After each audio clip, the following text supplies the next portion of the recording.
Hello, everyone. I'm Brian Kearns, and this is my presentation on bully prevention. Um, of all the articles that we looked at and discussed the things I got out of it, so with the three essential priorities for school principals, there was three big things that it talked about: emphasizing a caring and inclusive school environment, equip staff and faculty to embrace their own leadership roles, and collaborate with your community. Now, with each of these, there's obviously lots of things, but I think what it really boiled down to was um, being empathetic with students and with staff, and realizing that people come from different cultures and backgrounds. The other thing was from the other article, how feeling respected transforms a student's relationship to school. Some big takeaways from this one is that teachers and students have very different views on what respect means. Teachers feel like respect for students means they're compliant and they cooperate, but students believe that respect is a basic recognition of of their humanity and your humanity. So the big question then comes into play is: do we believe in our students' ability to succeed and excel? One of the biggest quotes I got from this was from the Stanford professor who did the study on bullying and also teachers' methods of punishment. He said, just having one better relationship with a teacher at school, just one, can serve as a buffer for all the other struggles and challenges at school.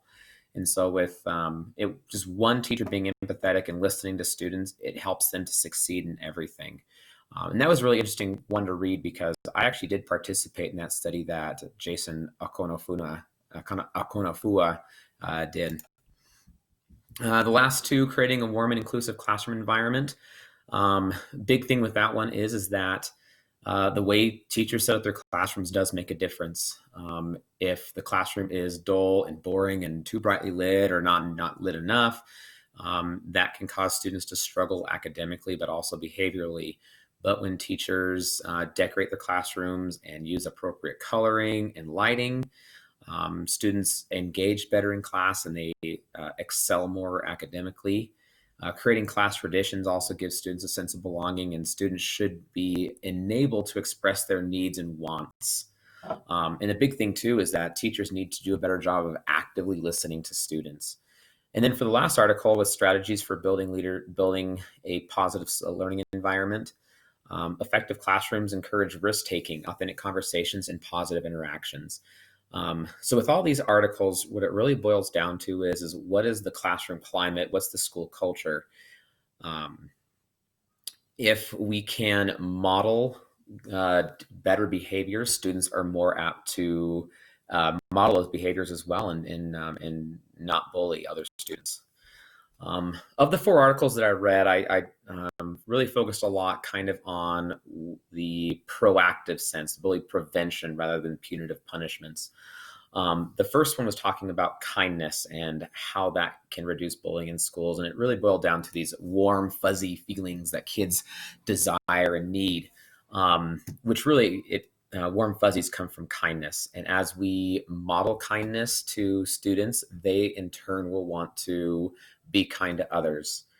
Um, the author of the article said these feelings of joyfulness are proven to be contagious, encouraging more kind behavior by the giver and the recipient. So it kind of goes both ways. So when we're proactive and teach kindness to students, they in turn will be kind to others.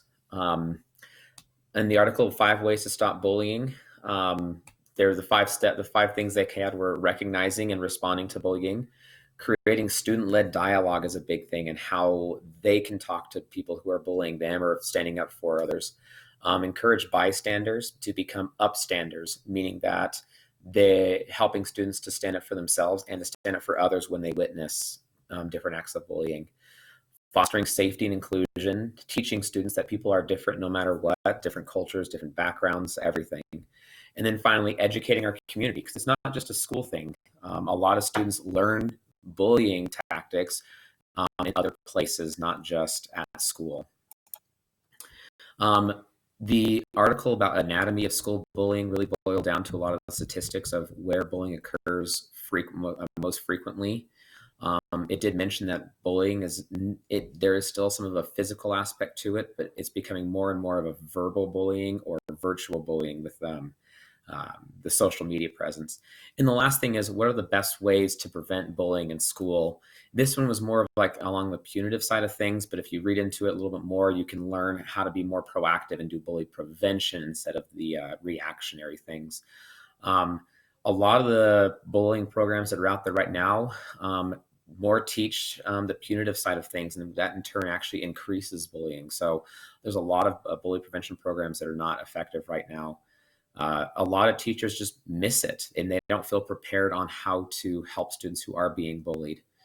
Um, Now, with the statistics, the ones that we were given, I also found some more from the NCES. Most of the bullying occurs where adults are present, where teachers are present. That's in classrooms and hallways and the cafeteria. Not a whole lot of students reported bullying outside of those areas, which is kind of troubling to hear that. And also, according to the NCES, most of that bullying, like I said, is verbal and virtual. And so, what it boils down to is teachers need to open their ears and listen to what students are saying to others. And then all the virtual side of things, we got to monitor what websites they're on, and what social media they're using if they're using it during class. So different policies and procedures that are possibly missing in these instances.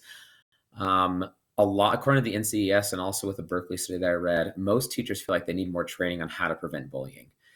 A lot of them just don't know what to do. And the other questions I just had that as I was reading the articles that came up were, are teachers moving around in the classroom, or are they staying at the front or at their desks? If teachers are moving around, they can actually hear what's going on around the classroom, and they can prevent a lot of the bullying things in classrooms just by moving. Are there any procedures and policies regarding social media use in classrooms? In my classroom, I have a fairly strict policy that students cannot be using social media while they're in class. I try and keep them busy so they can't be on social media, and if I happen to see them on it, then they lose their privileges with using technology in class.